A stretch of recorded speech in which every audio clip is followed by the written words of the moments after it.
All right, welcome back. Another episode of the Empty Gym podcast. Joined here with Adam today. We got a lot of stuff to talk about. A lot of playoffs and NBA, NHL going on. Our beloved Oilers have finally been eliminated. We'll get to that in a little bit, but I think we'll start off with some NBA. We're trying to do this Monday night and then last night, and then ended up having to for different conflicts from all parties involved on different nights. Now we're doing this today, so uh, not going to be the full series preview for the Lakers and Nuggets, but it was only one game, so still got a pretty good idea of being able to predict some stuff. But we'll start off with Celtics Sixers game seven. It was a tight one for the first half, very defensive battle. Uh, it was, what was it, 58-55 at one point before the Celtics went on some crazy, like, 20 nothing run, uh, mostly led by Jason Tatum during that. Ended up with 51, broke Steph's Game 7 record 2 weeks after he set the record at 50. Uh, So the highest points in a game seven for an NBA player, playoff history. This was a wild game, wild series, and now the Celtics are in the Eastern Conference Finals again. Yeah, it's always fun to see those teams kind of beat the crap out of each other in the finals. It's just one of those rivalries that the NBA has. There's not too many of them, but I would say Philly Boston is up there. But yeah, for Tatum, that's pretty ballsy to come out and do all that because the whole entire his playoff history, it's been like, when is he going to show up? And I remember we talked about it on the podcast last time. I said, he's got to have those games where he's just got to know and realize that he is the best player on the floor. In Game 7, he came out and did that after a pretty underwhelming Game 6 that he had. He did have those four big threes in the fourth quarter, but I Yeah, think he had 3 points in the first three quarters. So for him to come out and drop 51 points at home and pretty much just bury the Sixers in that third quarter, I think it was 33-10. The Celtics outscored them. So once that third quarter happened, they just never looked back, and Tatum was amazing. yeah. Really struggled in Game 5. Struggled for the first 3 quarters of Game 3, uh, and then Tatum got getting pretty hot in the fourth quarter. Carried that over into Game 7 where he had a crazy performance. I mean, that third quarter when he was just like he would just bring the ball up, some like crossover between the legs, sidestep three. Felt like every possession it was going in for him. And then you had guys like Brogdon in that third quarter felt like he wasn't missing a shot. Horford was playing amazing defense on Embiid and also hitting shots when needed. Uh, so this is like I feel like if you're a Celtics fan, that's like the most frustrating part of it is that you just never know what you're going to get night in and night out from these guys. When you're like we talked about this last week, but it's 2-2 in the series, uh, and then you got a pivotal game five at home. If you win this, if you win game five, you don't necessarily have to win game six, and then you get a game seven back at home, and then they just lay an absolute dud.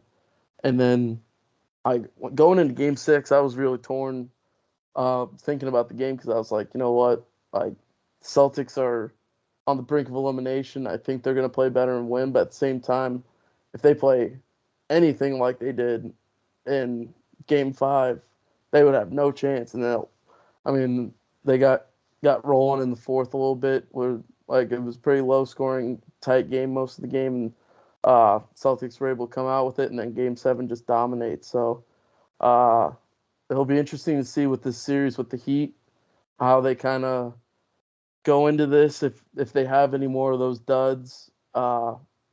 Because it like this is a good Heat team. I remember not to give credit to myself, but I do remember after they beat the Bucks game one, I thought that this is a team that could go on a run, and then immediately redacted that statement saying, "Jack, don't get too excited and over exaggerate about one game." Should have trusted my gut because now they're in the Eastern Conference Finals. And I think this is going to be a really fun matchup. But one thing I do want to talk about is the Sixers just absolute blow up. James Harden blow up again. He ended up with like 9 points, I think, something like that. Embiid did not play very well either. I think he ended up with like 14, but missed a lot of shots, had a lot of turnovers. So the Sixers team looked like they were in firm control of the series after Game 5, and then just uh, lost a tight one, Game 6, and then just laid an egg in Game 7. Yeah, playoff James Harden is back after his Game 1 against the Celtics without Embiid. He had 45, and then some people were quick to hop over on the train, say James Harden is back, playoff James Harden is back, but then it just went to James Harden dud, James Harden dud, James Harden dud, game after game after game. And one thing that I thought, if you're a Sixers fan, you hear Embiid in his post game conference, and he says, I can't win alone. Me and James can't win alone. And they said that's why basketball is played on 5-on-5. So basically, just discrediting the whole entire rest of the organization and just saying, this is not me or James Harden's fault. This is all your guys' fault. When Embiid didn't play necessarily like an MVP, he was the MVP. He didn't play like it, and I feel like that's just kind of been the story of the Sixers the past couple of years. I guess ever since the process has started, and they've been in playoff contention. It's always been like, who do we blame here? Because it's not Embiid's fault. It's never Embiid's fault. We had some other guys. Obviously the Kawhi shot, they blame it on that. But if you're a Sixers fan, you hear him say that, it kind of I would piss me off 100%. Oh, yeah. I mean, someone's always got to be the fall guy with this type of stuff. And you knew it wasn't going to be Embiid. You knew it wasn't going to be Harden. Ends up being Doc Rivers, who got fired. I think it was yesterday or the day before. Sometime in the last couple of days, got fired. Uh, when and then you look at the game, and it's like, and I know like Doc Rivers does not have a great track record in closing out series. He's like something like 17-33 in games where he could close out a series, which is just an insane stat. It's like you put yourself in good situations all the time and then just blow those leads all the time. But it just like someone's got to be the fall guy, and Doc Rivers has definitely got his own problems and own playoff mishaps in the past. But I don't see how you can look at this game and think it's anyone but James Harden and Joel Embiid's fault. Like you got the MVP of this year, a former MVP and former like at one point probably like a top 5 player in the world. I don't think you put him there anymore. I mean, he shows flashes of it, but there was a time where he was consistently like you would say a top 5 player in the world, and then he's just drops off in the playoffs it goes back to that Game 7 with the Rockets against the Warriors back in like 2017 or 18, something like that. I just remember when he had like 8 turnovers and had like 8 points or something like that, and it's just like time and time again you have a superstar in James Harden that just cannot step up in these Game 7s, and then Embiid hasn't gotten past the semifinals. I don't think have they even gotten to the conference finals with him? No, he's Maybe. never gotten to the conference finals. I think he is the only MVP in the last like 15 years that hasn't reached the conference final. Yeah, so it's just like you got a guy who has been the main focus of your process that's been dating back since like 2011 or 2012 when they started tanking, and you haven't been to a conference finals with them. And like I said, you got to have a fall guy. More often than not, in the NBA, it's going to be the coach. Uh, and like I said, Doc Rivers has his problems, but I just don't see how you can look at this game and think that Doc Rivers is the only problem by any means. Yeah, no, I completely agree. And Embiid is he's the 4th consecutive MVP to miss the conference finals, which is kind of crazy because, if you're the MVP of the league, you'd think that your team might be at least making it to the conference finals. And then, like you said, Doc Rivers, I think you said it was 17 and 33 in series clinching games. That was his 10th Game 7 loss there for Doc Rivers. So, yeah, I agree. I think Philly is just basically putting a Band-Aid on a bullet hole by just firing Doc Rivers and saying, yep, this is the problem here. I do have similar, I guess,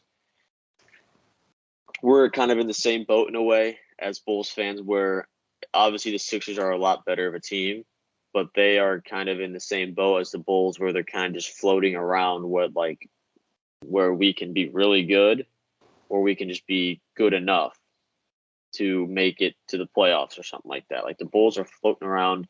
We can't decide whether or not we want to tank and go for more picks, and we can't decide if we want to go out free agency, spend a lot of money, and invest in a lot of these players to make a good playoff run.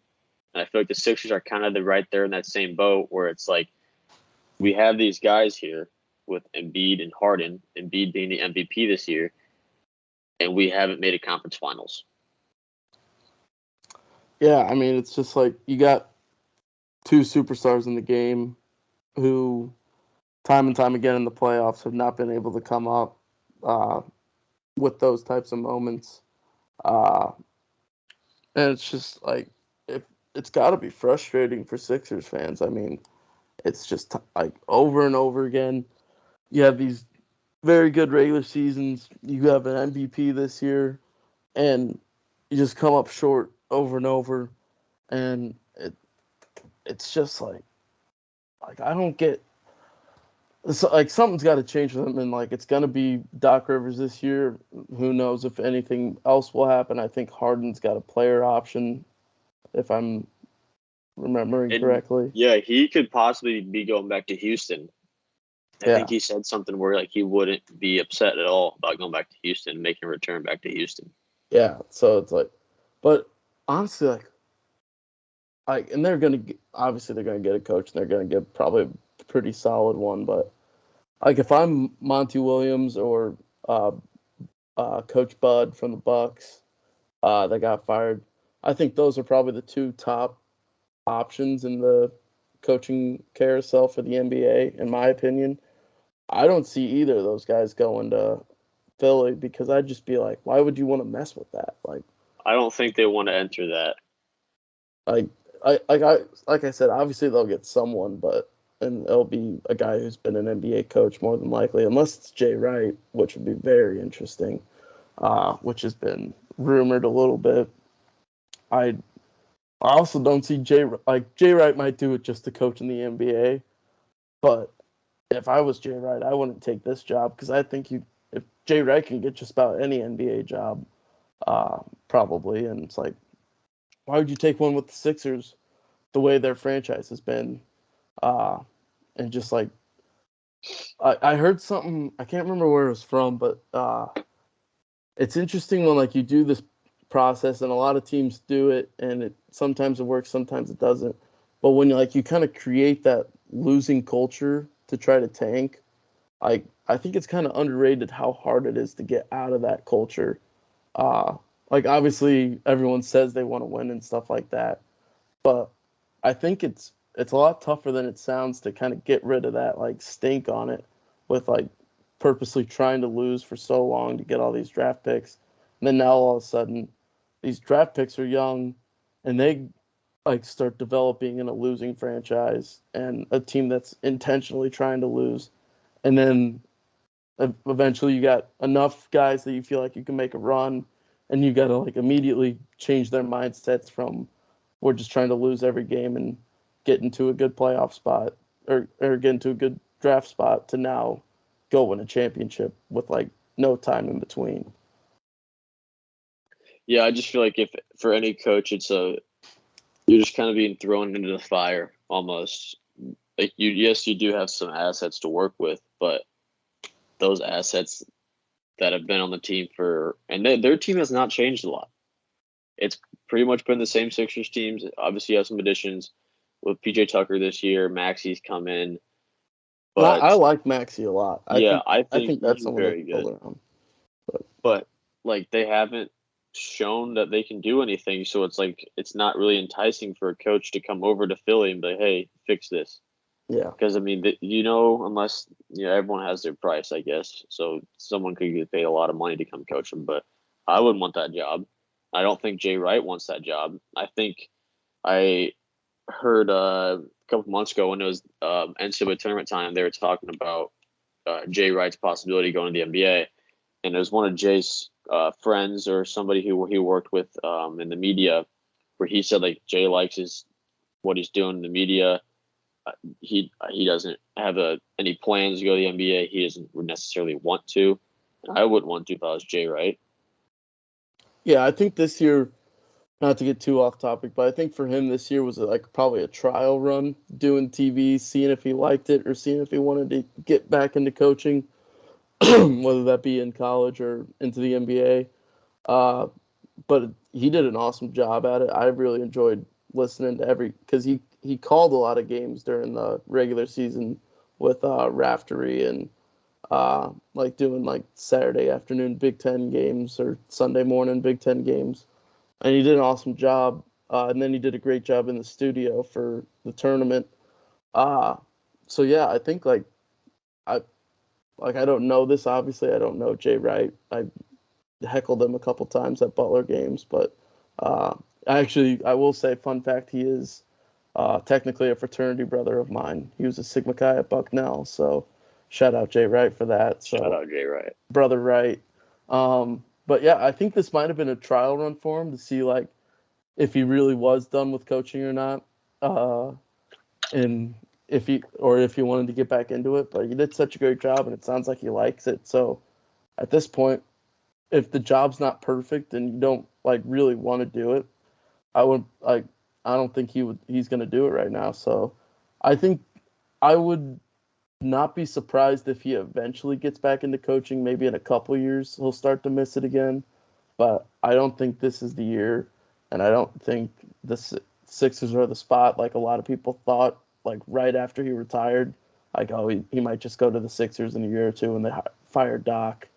Uh, but yeah, so that's not to get off topic from the games themselves because they're still going on, but the coaching carousel will be very interesting in the NBA this year, and Philly's going to be a big part of that. Kind of seeing where all the dominoes fall and what the first domino to fall is going to be. So it's going to be an interesting one. But any last thoughts on Sixers Celtics before we get into the Lakers and Nuggets?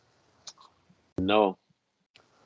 All right, so let's dive into Lakers Nuggets a little bit. Last night was game one. At one point, the Nuggets had a 21-point lead.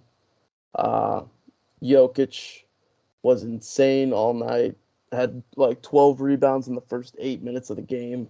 He almost had a double double in the first quarter.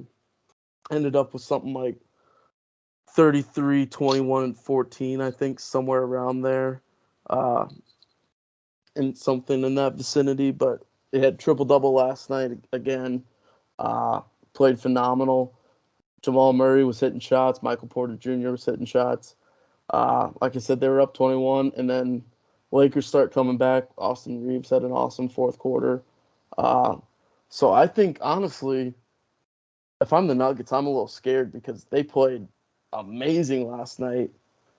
Probably should have won that game by double digits, being at home and everything, and still had to fight and claw to the last like 10 seconds of the game just to win game one. So uh, this is going to be an interesting series, I think, because uh, even when the Nuggets are playing just about as good of a game as they possibly could, they still had to scratch and claw against the Lakers at home just to get out of game one. Yeah, and I think the Nuggets didn't do the best job, obviously, of closing out that game. I wouldn't be insanely worried because it is one of those things where you won the game, but it almost doesn't feel like a win because it should have been much more of the margin of victory should have been a lot bigger than it was. But yeah, Jokic was insane. He was incredible. it's crazy just to watch his game and as a how it center. fits.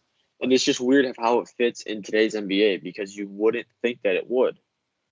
And it's just, and I guess if you're looking from the Lakers standpoint, AD has been playing. He played against this playoffs. He played against the Grizzlies, who Steven Adams is their main center. He didn't play that series, so he's mostly guarding Jaren Jackson, who is more of a stretch four, I would say. And then you play the Warriors, obviously, who play small ball whenever they can. So it's just guarding Draymond. Maybe you have those times where he's guarding Kevon Looney, but now you got to say, hey, AD, go guard Jokic right now. Yeah, And it's like just such a different task for him. well, I thought something that they switched up. I think it was around halftime or maybe middle of third quarter. I can't remember exactly when it was, but they ended up putting Hachimura on Jokic and having AD play. I think he was guarding like who was it? Right, Aaron Gordon? Yeah. He was guarding Aaron Gordon, and then it started working for him defensively because then you don't have AD getting on those ball screens. It's similar to what they did in the Warriors series, where when the Warriors were playing small ball and they were playing Draymond at the 5, uh, AD ended up guarding like Gary Payton instead of Draymond, so he could uh, not get caught into those ball screens because that's an area of defensively where he kind of struggles is when he's brought out of the paint. I mean, he's still a solid perimeter defender, especially for his size, but uh, if you can get AD away from the paint and away from what he excels at, which is contesting shots and blocking shots and forcing wild layups instead of easily semi-contested layups and dunks. So once they made that switch, and then you had AD be able to play around the paint and be able to defend the rim, I thought that was something that worked very well for them. I would not be surprised if Rui starts game 2, and if they throw that look at him, I don't know whose spot he would take, but it would be or if they just only do it when he's off the bench. But once the Lakers made that move defensively, I thought that started working out very good for them. So it'll be interesting to see if they kind of keep going with that moving forward. But yeah, it's just the Nuggets did a really poor job of closing out that game. Uh, Obviously, anytime you're up 21 in a game, it should not come down to the last 10 seconds of the game by any means. So we got an interesting series ahead of us. Uh, you got a lot of interesting matchups that this whole series or this whole playoffs for the Lakers has been interesting matchups based off what they do with Anthony Davis, who they have him guard, which has kind of changed game by game, half by half, quarter by quarter. Uh, I think tomorrow, I would guess that uh, that that the Lakers are going to come out pretty hot and try to win that game because every series they've had so far, they've been on the road in every series to start. They've been the lower seed, so they've split every first 2 games of the series so far. They've gotten at least one on the road in games 1 and 2. So I'm betting the Lakers are gonna go all out tomorrow and try to split this first 2 games in Denver. So I think tomorrow is going to be a very exciting game. And how about the clutch gene of LeBron James from last night? 2 missed threes and a nice between the legs turnover on the block in the paint. I mean, you can't really say anything more about it. I mean, he is so clutch. He brought his team all the way back, and he had the chance to claw his way back to victory, and fortunately couldn't. That sucks for me to see. I really thought he had it in him. Yeah, I will say the Nuggets closed that game terribly, but I feel like the fourth quarter, like last 8 minutes or so of it. Uh, but LeBron also kind of threw that game away. Took some pretty horrendous Outrageous, looking threes outrageous shots. with when you think of time, shot clock, score. You could have gotten so many other options than just like a sidestep 3 or pull up 3 as a second defender is coming to double. Uh, lot of things that could have gone differently. That turnover, especially at the end, when they could have cut it to, I think it was at 5 at that point, so they could have cut it to 2 or 3, depending on the shot, but didn't even get a shot off. Then LeBron just started walking back on defense. He That ran was, back in the locker room after the game was over. He just walked straight down the tunnel. yeah. Classic. So we'll see where this goes from here. It'll be definitely an interesting series. I think the Lakers are going to win this series for some reason. I also kind of just want it. Like, not necessarily that I like LeBron, and I definitely do not like LeBron. Definitely do not like the Lakers. But I do think the Lakers Celtics would be an awesome series to watch and very interesting, kind of like a new era of, obviously you had the Ray Allen, Paul Pierce, Kevin Garnett versus Kobe and Powell back in like the late 2000s. Uh, then obviously Magic versus Bird back in the 80s. And then going back to like the 60s with Cousy and Russell against like Jerry West. So this is a long, storied NBA rivalry. Like you said earlier, there's not a whole lot of rivalries in the NBA, but this is one that's gone back a long time. So I think it'd be fun to bring kind of a new generation of this rivalry. But at the same time, the Nuggets look really good, and it'd be very fun to see them in the finals. Uh, they've gotten to this point before uh, and lost. Like we said, they lost back in 2020 in the bubble to these same Lakers. So I don't know. It'll be an interesting series. It'll be a fun series, and I think it's going to go back and forth. I think it's minimum 6 game series. I I think it's a very good chance it's 7. I think these, despite it being the 1 versus the 7 seed, I think these are two pretty evenly matched teams. Uh, Both having two two high level players on each side with LeBron and AD for the Lakers and Jokic and Jamal Murray for the Nuggets, and then great supporting cast for both teams as well. So I think this is going to be a fun, very exciting series that's going to go 6 or 7 games. I think you're right. And my prediction, I think I'm gonna go Nugs in 6. That's that seems right to me. Yeah, And I know it'll probably blow up in my face and be entirely wrong, but I just feel like Nugs in 6 is a very safe pick. I'm think I'm going Lakers in 7. We both got teams clinching on the road. Uh, but I think it's going to be Lakers in 7. Would not be surprised at all if the Nuggets win, though, obviously, because uh, I mean Jokic has been unstoppable these playoffs. So it'll be very interesting to see how the Lakers try to combat that, if they keep AD on them or if they stick with what they went with in the second half with Hachimura on them. So that'll be a fun series. The other conference final series, Celtics Heat, another 2020 bubble rematch. Uh, the Heat as the 8 seed, making it all the way to the conference finals on the back of Himmy buckets. Uh, Jimmy Butler. Uh, Celtics, like we said earlier, scratching and clawing to get Game 6 and Game 7 win over the Sixers. And uh, now we got a Game 1 tonight that I think is going to be huge for the Celtics. Personally, like, I think how the Celtics come out tonight could be uh, kind of a staple, or not staple, but like kind of like a big momentum shift in how this series goes. By no means do I think it's going to be a sweep or anything, but I think if they come out tonight and win Game 1 in convincing fashion, which I think they're capable of doing if they're playing at their best, but that does not always happen, as we've seen with the Celtics this postseason. But I think if they can come out tonight and win convincing fashion, this game could be over in 5 games, or the series could be over in 5 games potentially. I just don't think the Heat have enough around them to keep up with the Celtics if the Celtics are playing at their best. But like I said, the Celtics playing at their best is not a given by any means in this postseason.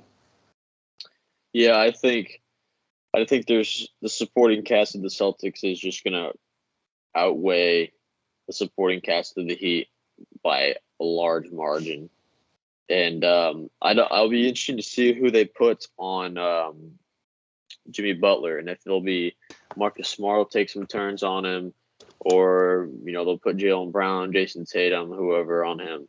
But I do think this will be a series where I think it'll be a lot easier for the Celtics this series than it was last series against Philly. I think Tatum and Brown are just going to be able to kind of have their way for most of the series. And then but for the Heat, I think a lot of it, because you're going to get your Jimmy Buckets games. And I think the Heat will win at least one. Like Jimmy Buckets will go nuclear from 45 or something like that. But I think if the Heat want to have a chance to fight in this series, it's going to be on the back of Jimmy Butler, but I think a lot of it rests on Bam Adebayo and that essence there, because Robert Williams has been playing very good, and Bam is an all-star center. He's made All-NBA before, and we haven't seen that in a while. And he's a very good player, but he needs to show up and provide what he can to this team if they want to beat the Celtics. I completely agree with you. I think if you have a good Bam Adebayo, I think the Heat can win this series potentially. I just think the Celtics are way too inconsistent to bank on them. I still think they're going to win the series in probably 5 or 6 games, but that's also assuming that Bam's playing the way that he's been playing this postseason instead of what he's capable of, which is he's capable of being an all-star. He's capable of being one of the top centers in the league. But in this playoffs, we just haven't seen that very much. And I just think like if he shows up and he plays like he's capable of playing, they could probably steal a game in Boston in one of these 2 games. Jimmy's gonna have a game. There's no chance this is a sweep. Jimmy's gonna have a game where he just goes off and carries the Heat to at least 1 win. But I think if the Heat want any chance of winning this series, you got to get Bam Adebayo to have at least probably 2 games where it doesn't have to be insane by any means. Like it's got to be really good, but it doesn't have to be like a generational performance by any means. But like he's got to have a couple nights of like 20 plus points and 10 plus rebounds. Like he's got to have a couple double nights with 20 plus points. And he just can't be dominated by Robert Williams on the boards like I'm afraid might happen. If I was a Heat fan, I think that's a very real possibility.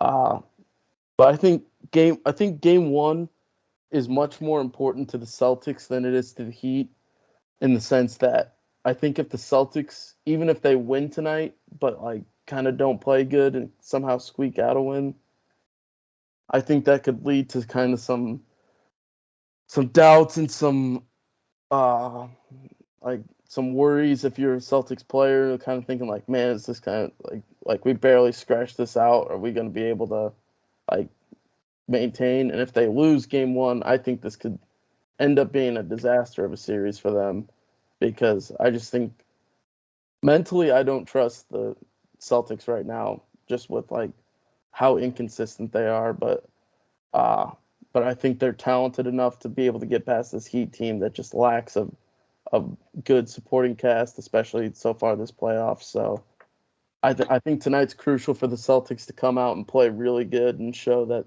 they are, which they are on paper, but to show on the court that they are by far the better team in this series. Yeah, I agree. On paper, they are by far 100% the better team. There's no question about that. Obviously have your 2 stars in Jaylen Brown and Jason Tatum, who are going to give you good games. But then you have guys like Malcolm Brogdon who come off the bench, and then Robert Williams, who has been in the starting lineup the past couple games. I think games 6 and 7 against Philly he was. But he's been coming off the bench, and regardless if he does or doesn't, he's another asset that you have. And then you have Grant Williams who comes off the bench. He's a great role player. Derek White can be thrown in that conversation. They even have one of the Hauser brothers, who's on that team as well. but they're just a very deep team. But it is a little nerve-wracking, like you said, yes, because I know they had a first-year head coach last year, but Ime Udoka is 10 times better coach than Joe Mazzulla is, and he kind of had some messed up performances early in the Sixers series. He kept a couple timeouts, made a couple bad rotations, but for him, I think it's just being able to control the series and taking what the first game has shown you, or the first quarter has shown you, the first 5 plays of the game has shown you, and going off of that. I think Steve Kerr has said, playoffs is about just rolling with the punches, because it's a new game every time. You got to learn from the last game and see what happened, and what worked well for us, what didn't work well for us.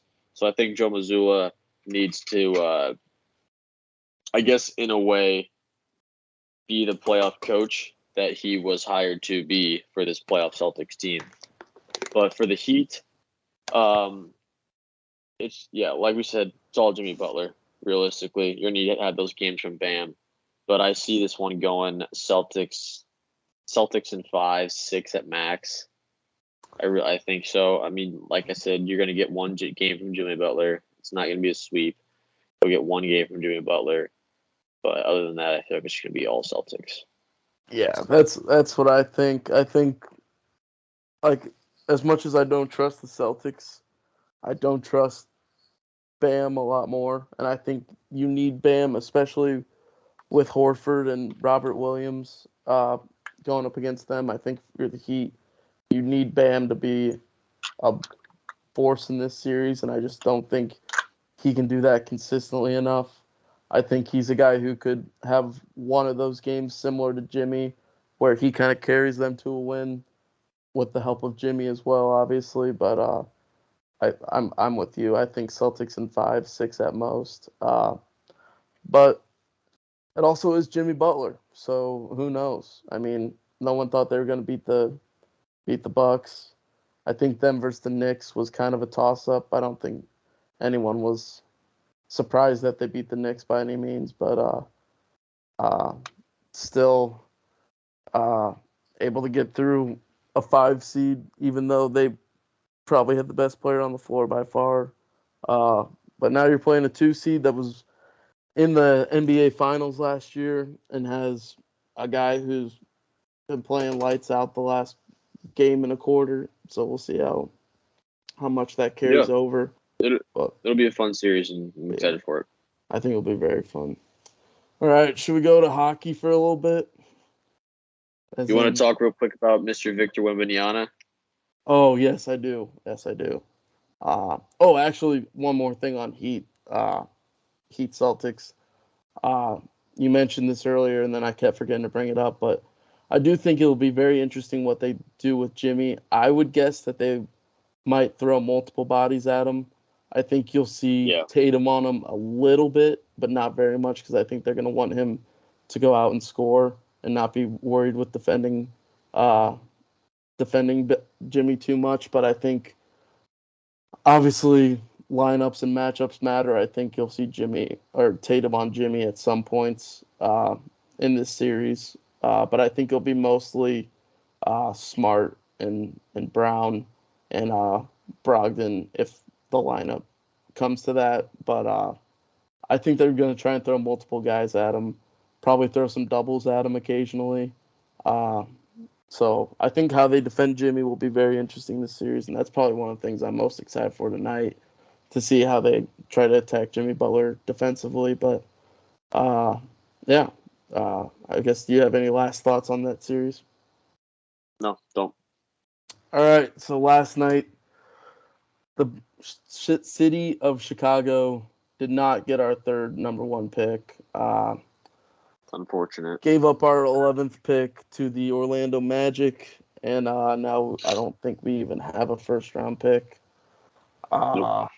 So, is what it is, but, Victor Wembenyama, similar to Connor Bedard. I'm just trying to bring up Connor Bedard as much as I can because I love Connor Bedard. But Wembenyama, similar to Bedard, kind of generational talents, guys who have been known that they were going to be the number one player in the draft, or the number one pick in the draft, probably for a year at least now. And both lotteries, it was very clear cut. Like, whoever gets the number one pick is getting this guy. And this year it is the San Antonio Spurs. Let that sink in. So that's San Antonio Spurs. I was kind of surprised by it. Obviously, the NBA draft and lottery is definitely rigged as well. I mean, let's be real. It's pro sports in America. Just about everything is rigged some way or another. So, I was kind of surprised. I thought he would end up with Houston or maybe the Pistons. I thought the idea of him with the Hornets would have been awesome to see LaMelo and him together. But he's going to the Spurs. We'll see how much longer Pop's there. I don't think it's going to be very much longer. I think he might go into a front office spot soon, and Becky Hammon might take over that spot potentially. So you could have a generational talent with the NBA's first woman head coach. So that would put a lot of eyeballs on San Antonio, which could be the reason why the NBA Becky did it. Hammon's with the Aces right now. Yeah, but I heard somewhere that the Spurs are thinking about, like, once Pop's gone, bringing her back. And Okay. I've not heard that, but there's not much meat to that rumor at all. It's just yeah. kind of like I guess it's more so like it's not really a rumor as much as it's like people think that's the direction It'd they be a would good go. fit. Yeah. So I mean, but honestly, what if Pop was like, hey, you guys can go out and get Mike Budenholzer, or you guys can go get Monty Williams, and I'll go up to a front office job when we have Victor Wembenyama the first year, and you have these two guys, two great coaches who are on the market, and maybe Pop takes one for the team here and says, I want to do what's best for the organization, and that could be a possibility too. yeah, because I don't know how much time he's got left doing it. I mean, he's been the head coach of the Spurs since I think before we were alive. So he's been there forever. So they've had some struggling years since Duncan retired. So it'll be interesting to see the future of the Spurs and how they use Wembenyama to kind of get back to their winning ways that they were so used to for so long. So I think it's an interesting spot. There's other places I kind of wish he would have went, but I think it could work with likely a new era of the Spurs coming soon as they kind of phase out of the Duncan, Ginobili, Parker, Pop era. All three of those players are obviously gone. Pop, the only one remaining out of those title teams back in the day. But it's kind of a new era of Spurs basketball, and I think Wembenyama and that could be very interesting. Yeah, there's not a whole lot in San Antonio right now for him to build around. It's pretty much the same as Bedard with Chicago. There's not a lot for him to jump into. The Spurs do have some young guys. They have the Baylor power forward they drafted last year, Jamie Sochan. They have Trey Jones, fellow Duke point guard. But other than that, there's not a lot in San Antonio. Still be interesting to see what happens. I do think that this whole Bedard and Wembanyama situations are very similar. You know, they're not going into a whole lot, and I feel like the first year or two with both the superstars coming into these franchises are not going to be, you know, the best or what people think that this guy would bring to the table, because realistically there is nothing around them. But no, it'll be interesting. I think when I was going through that, you know, ESPN was posting all the Victor Wembanyama and these jerseys, and he kind of looked like he fit in the San Antonio Spurs jersey for a second. I don't know why. I'm not gonna say I called it by any means, but I really wish he would be in Chicago. But he does kind of fit in the Spurs uniform for some reason. He's got that international feel to him. It's like him in a Mavericks uniform. The Spurs and the Mavericks are two of the most international NBA franchises of all time. You have obviously Dirk, and then you have Luka over in Dallas, and then with Ginobili, Parker, those kind of guys. It does feel Forrest like Diaw Boris Diaw. That's from another good France. pick. But yeah, I think it's gonna be a good fit. It kind of fits me right now. I don't know how that'll point out and be 2-3 years down the road, but for right now it does look like a good pick. And going into a guy like Pop is gonna be great for him. Yeah, I think you could see him kind of uh, Pop stick around for a couple years and kind of help develop him. Uh, and then maybe after that, kind of get out and let a new regime take over. Uh, but definitely exciting times for San Antonio. Obviously, like you said, nothing's gonna be changing overnight. But this definitely probably changes their rebuild process. Uh, you might be able to convince some guys to come play with Wembenyama in free agency uh, quicker than you could have trying to like showcase Jeremy Sokan as your lead guy or Trey Jones. But so bringing a guy like Wembenyama uh, could help them in the free agency market and maybe kind of speed up this rebuild a little bit. But obviously, like this is not going to be something that changes overnight, and it's going to be some struggles in San Antonio a little bit longer. But this is something that helps them a lot with that. But yeah, so then the Hornets ended up at 2. Who ended up at 3? Was it Portland? Or no, Portland was at 4.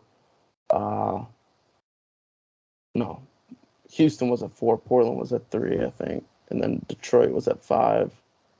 I don't, Charlotte was too. I don't remember the rest. But yeah, no Bulls pick. That's pretty much all I cared Unfortunate. about. I was hoping Yeah. we could sneak our way into number 1 and get Wemby, but if anyone would have traded the number 1 overall pick when Victor Wembenyama was going to be it would be Jerry Reinsdorf. So uh, maybe it's better that we didn't get it and then get our hopes up. So who knows? We'll see. Another couple years of frustrating Bulls basketball probably ahead of us, but Wemby to the Spurs. Want to be to the Spurs. All right. Some hockey now. Our beloved Oilers have lost. Uh, lost in Game 6 to the Vegas Knights at home. Ended up losing that series 4-2. Thought this was going to be the year for him. Him and Drysdale, two of the best players in the league. Thought that they could finally figure it out in the playoffs. But we wait another year to see Connor Bedard in the Stanley Cup Finals. And now we got probably the most boring conference finals for hockey of all time. Yeah, it kind of bums me out about the Oilers. I know we did have our large future on them with $5, so that's unfortunate to watch that $5 go down the drain. But I did really want to buy myself a Connor McDavid jersey. I kind of felt like I'd earned it, and it'd be pretty cool to have an Oilers jersey in the closet, but just couldn't get it done. It like because I don't obviously we've said it before, we don't know much about hockey, but it felt like when I watched it, I knew that the Oilers were the better team. But every time I watched the game, they were not the better team. Everyone was telling me Oilers, Oilers, Oilers. On paper, Oilers. You have McDavid and Draisaitl, and then you watch the games, it feels like they're just not better than the Golden Knights. The Oilers probably have the best offense in the NHL, and then one of the worst defenses of all time in the NHL. They have I can't remember the defenseman's name for the life of me, but they have one defenseman who's pretty good, and then that's about it. And then they're starting a rookie Yeah, goalie, and he gave up 3 goals in like 90 seconds in Game 5 before he got pulled, and then gave up a goal in the first 20 seconds, I think, of Game 6. They ended up getting a goal from McDavid. and another goal to take a 2-1 lead within a minute and a half of that game one. So it's not like it mattered too much. But then he ended up giving up 3 or 4 more goals. So that Skinner kid at goalie will get better. You got to think he'll develop, be a little better, and they can figure something out with that. But this does slowly but surely kind of feel like, not to the same extent, obviously, but this kind of feels like Trout with the Angels a little bit. Like at least McDavid's making it to the playoffs, but uh, they got to get some stuff around them to kind of like complete this team a little bit more, get that defense a little better. But right now it's just not working for them, and it's another playoff exit a little earlier than expected for the Oilers. And for I think it's like 30-something years. I think since 1993, the Cup will be won by an American organization or American. What's the word I'm looking for? American-based organization. That's exactly that. Good word. That's exactly what I was looking for. Yeah. So sorry, Canadians. I did it again. Yeah, I love when people say that. We're like, we took their sport from them, and then like every player on these teams from America is from Canada. Canada's just only got 6 teams, and one of them's the Toronto Maple Leafs, who can never get out of their own way. One's the Montreal Canadiens, who suck. Then you got the Canucks, suck. Senators suck. This may be very bold of us to say, because one of these teams could be really good, and like they had a bunch of injuries, and we just totally did not know that. I know that the Leafs are good when they want to be. Yeah, they got playoffs. They stink. Tavares, and they have another guy, and Austin Matthews. I was Austin Matthews. So like that's Lightning. Lightning and the Maple Leafs are too similar. I don't know about you, but they're the same thing. The worst thing too is when like this is kind of a first world problem, but like when I'm playing Chell and I'm scrolling through the teams and it's like Tampa Bay and then next up is Toronto and they look the exact same. They got the same colors, both similar names, and I'm trying to scroll through the team. Someone's got to switch, you know. Yeah, just like someone be green or something. Like it's the Maple Leafs. Like it kind of looks like a 4-leaf clover. Like it could be green. Yeah, why is that blue? It's the Maple Leafs. Who knows, man? Who knows? Yeah, I vote they switch. Yeah. I know. How about they both switch? The Lightning go to a yellow and like a dark gray, maybe. And the Maple Leafs can go to just a nice syrup color. I like that. Have like a pancake logo too. Or something. Yeah, there it is. All right, so hockey conference finals, you got Carolina and Florida in the East, and then Dallas and Vegas in the West. I usually like watching the Stanley Cup finals and Stanley I wish Cup the Kraken won it though. Yeah, but like this year, like I'll probably still like flip it on, like especially when the NBA games are at halftime or something. But like, I would have been a lot more interested if like Toronto was in it instead of the Panthers and Edmonton was in it instead of the Knights. But if the Kraken were in it, but I was really rooting for the Kraken. Same. But yeah, kind of a dull conference finals for the more casual hockey fans like us. I'm sure some of my buddies at school, if I said that, they would just yell at me and be like, lose their mind. How are you not excited for this? They got all these guys, and I'm like, well, all I know is McDavid and Patrick Kane. I think it's probably in the same boat as this year's Final Four. You know, then for the casual college basketball fans, you know, you're not really interested. There's no blue bloods. Well, I guess UConn technically, but there's no Duke, UNC, Kansas, any of those teams, Kentucky. But I think that's in the same boat. So I understand it. I didn't think about that. That is kind of similar. You got like this is probably very exciting for diehard hockey fans because they're like, like these teams had no chance of making it here, and now they're all here, uh, which was interesting for us in the Final Four, while everyone else was like, this Final Four sucks. And it's like, no, like actually look at it.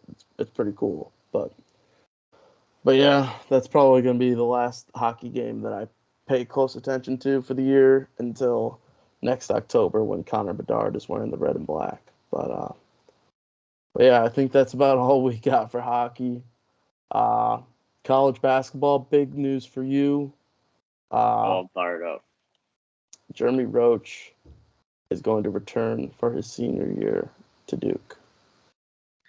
This might be one of the most excited that I've been going into off season for a Duke team, other than Zion Williamson coming into town and a couple other years. But it's nice to have guys coming back who had very good success. Unfortunately, we did not make it to the round of 32, we didn't make it to the Sweet 16, which was a little bit of a disappointment. But I'm very excited for this team because I feel like when you have a guy like Shire, and to start this new era of Duke basketball off with four of your starters coming back is awesome to have, and especially a guy like Jimmy Roach who's been there for a long time. Duke's returning 4 starters for the first time since 2004. That's a while ago. Yeah. I mean, that's unprecedented in college basketball. Yeah, now to it bring really that is. guys back. And especially for a team like Duke, who is notorious for Kentucky for the one and done players, one and done basketball programs. But we knew John Shire was a very good recruiter. I mean, he did a lot of the recruiting for Coach K those last 6-7 years. But we had 0 players enter the transfer portal. We're bringing back, I think, 8 guys in total, and 4 of those guys are starters. So I'm very happy. The news was great. I kind of thought that Jimmy Roach was going to be gone, and he did declare for the draft, but he kept his eligibility. Then 2 or 3 days ago, said he's coming back. So having that backcourt again of Proctor and Jeremy Roach, while also having the number 2 ranked recruiting class, I'm very excited for. And there's also talk of the Kansas big man.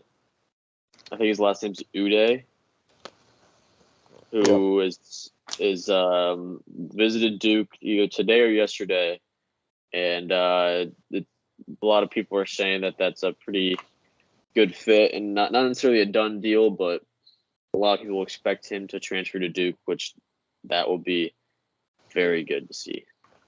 Yeah. You guys got a lot of people coming back, a lot of people coming in. Could be one more coming in. My only concern for you guys is that there is only one basketball, which is something that I feel like Shire can get that figured out and take care of that, but that'll definitely be something that's got to get worked out throughout the summer and throughout the fall. But if that can get figured out, I think the sky's the limit for this team. I think that will be their biggest problem all year is realizing that there is one basketball. And if you can take care of that, if you can take care of potential, I'm like not saying that there are, but you never know behind the closed doors, taking care of potential egos, stuff like that. Got a lot of people. Got number 2 ranked class in the country coming in. You got 4 starters coming back. So if they can kind of mesh that clash of experienced veterans and young, highly ranked, highly touted freshmen, which I think Shire is very capable of, I think this could be a very special year for Duke. Especially if they get that kid from Kansas, this could become a very interesting team. Probably a top 5 preseason ranked team, if not like top 3 or top 2, or even number 1 potentially. So a lot to look forward to for Duke. On the Illinois side of things, Ray J. Dennis appears to be slowly, potentially slipping through my fingers and running away. He was on he was on a visit to Utah either yesterday or the day before. Been to Michigan, been to Baylor, potentially going to Kansas State on a visit. Word is that Illinois wants to get him back on another visit. Uh, he came on an unofficial, just kind of came down for the day. He's gone on some official visits to these places. So the hope is to get like that last official visit with him. I think that would be huge for Illinois. Kind of have a point guard. Um, Obviously, still have the decisions for Terrence Shannon Jr. and Coleman Hawkins, which I think both are about as 50-50 as you could possibly get. I really have no idea, no intel either way what those guys are thinking. So either way, either decision for both of them wouldn't surprise me. Uh, I think both, if they did go into the draft, would get drafted in the mid to late second round. Uh, so I don't think that's a concern, but I think, especially for Coleman, I think there's opportunities to build that stock. I think there's two for Terrence if he can kind of hone in on that 3-point shot a little bit more.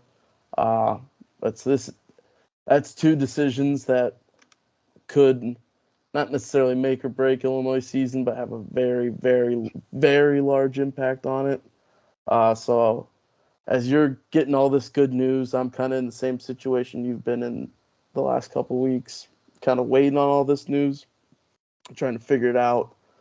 In terms of my other team, Butler, uh, roster's pretty much set. We got one open spot. It'll be interesting to see what we do with it. I'm not going to pretend like I know anything about what's going on. I haven't been on campus in a couple weeks. Haven't talked to my good friend John Diebler in a couple weeks.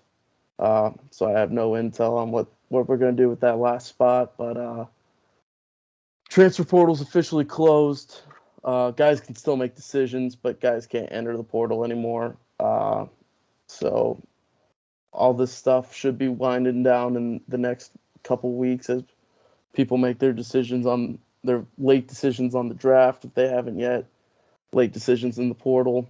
And then we can kind of get close to getting these rosters set and start looking forward to next year. So it's exciting times for the college basketball world, even though some people may think there's nothing going on. There always is. For another Big Ten team, and I guess Duke related as well, the 5-star recruit Mackenzie Mbako has committed to Indiana. So I'm sure that's not something that you necessarily wanted to see, to have a guy like that come in conference, and especially to a team like Indiana. But I do think it's a very good fit, and I think Indiana is bringing back not bringing back, but they're bringing in a lot of stuff, especially when they were losing lottery pick Angelo Hood-Schifino, and then one of the best players to come through Indiana in the last couple decades in Trace Jackson Davis. So Indiana's be pretty good next year. Yeah, they've done a great job of replacing and reloading after, like you said, losing a lottery pick in Hood-Schifino and All-American in Jackson Davis. So they got a good class coming in, got good transfers coming in. So IU will definitely be a team that'll be really good in the Big Ten next year. I'm not gonna lie, it's May 17th today, and I'm excited for college basketball. Me too. A little more excited for college football because it's a little bit closer, a little bit more in the reach. I was talking to you about it yesterday. I'm actually writing a Illinois football blog right now that should be out either tonight or tomorrow, just because I couldn't wait. But I mean, like, college sports for both of us is kind of like the big thing. We do love the professional sports too, but college basketball, college football are kind of our main things. So even when it seems like there's nothing going on with that, there's always something going on. So, but to get us over and tide us over, we got these very interesting NBA playoffs that we've already talked about. But yeah, a lot of stuff going on, and also a little baseball going on too. Your Cardinals getting kind of hot. Got a sweep over the Red Sox this weekend. My Cubs slumping hard right now. Lost 6 of the last 8, which I think is why I'm shifting my focus to Illinois football a little bit earlier than usual to try to take my mind off the Cubs. Slow start to the month. I guess it's not even a start to the month of May. It's already the 17th. Just a slow May. But yeah, Cardinals, big series for you guys this weekend. Yeah, Nolan Arenado's deciding to actually swing the bat now and learn how to swing the bat. So he's homering 5 straight games, which is good to see for 2 reasons. One, because I'm a huge Cardinal fan, in and out, and then he's on my fantasy team as well. And he's been laying some eggs for my fantasy baseball team this year. And this is my first year doing fantasy baseball. I thought I picked a very good team. Like, if you put this team on paper, I mean, we are on real good, but we suck. Who you got? We're 2-4. So I got Sean Murphy, the catcher for the Braves. Goldschmidt, Tiaro Estrada from the Giants. I got Nolan Arenado, Trey Turner, Yoran Alvarez, Ronald Acuna Jr., Cody Bellinger, and Adley Rutschman. That's my starters right there. But then I got Altuve on the bench, Yu Darvish, pitching, Joe Musgrove, Kershaw, Zach Wheeler, Carlos Rodon. You would think this team would be very good, but we're terrible. It doesn't make any sense to me. I gave up on fantasy baseball. I did it a couple years, and I always sucked at it. But I'm just gonna stick to fantasy football. I feel like fantasy football is like the perfect length, and then everything else. Even fantasy football, sometimes around like week 10 and week 11, like I start to forget about it. Baseball, and I did fantasy basketball last year. Us managers had a league, and everyone was like texting in the group chat, like talking about trades and setting their lineups and stuff. And I was like, dude, it's like January. I haven't checked mine since like late November. I forget about like the first 2 weeks. Because I did fantasy hockey this year. I did that. Forgot about it on probably the 3rd day I had my team. And fantasy basketball, I've done that like 2 years in a row now, and I forgot about it 2 weeks into the season. Yeah. But hopefully your fantasy baseball team can turn it around. We got a little bit of time left. Last thing we'll talk about, got the PGA Championship coming up. Second major of the year. Obviously, the majors always bring a little bit more excitement this year, especially because bring the live guys back in. Koepka, one of the favorites from the live tournament or from the live tour to possibly win this tournament. We got Phil won it 2 years ago. He's had recent success at the PGA. I've been seeing some of these clips from this course. It looks like a U.S. Open course almost, like with how tough it is. I do know the rough is very thick there. Yeah, usually, like, not to say the PGA Championship is never hard. Like, it's always difficult, but the U.S. Open is known for being the one that's like almost impossible. And like if you have like 2 under, you're probably gonna win the tournament. It seems like that could be the case this year at the PGA. Maybe not to that extent. Maybe like 6 or 7 under will win it. But I don't think you're going to be seeing very many high scores or low scores, I guess, at the PGA Championship this year. I do have a couple wagers. I got Scotty in the top 5. I got Rory in the top 5. And then a couple guys in the top 20. Can't remember off the top of my head. I can't reach my phone right now. It's on my charger, and it's too far away. But yeah, I think this is going to be a very fun tournament. Very fun group tomorrow at 8 a.m. Eastern that I saw today when I was eating lunch and watching the Golf Channel, and the bottom line was showing the pairings. You got Brooks and Scotty going off together at 7 tomorrow, my time. So I feel like that could be a very fun group to watch in the morning. Yeah, a guy in Rory who has been playing great this season but struggled in the Masters. Rahm obviously won the Masters Another favorite to win this tournament, Scotty. Like we've mentioned time and time again, even on his bad weeks, still ends up like top 5, top 7 at least. Uh, like he's just having a crazy year. See if he can get another major under his belt. Uh, but then you got some live guys you bring in with like Koepka and Cam Smith.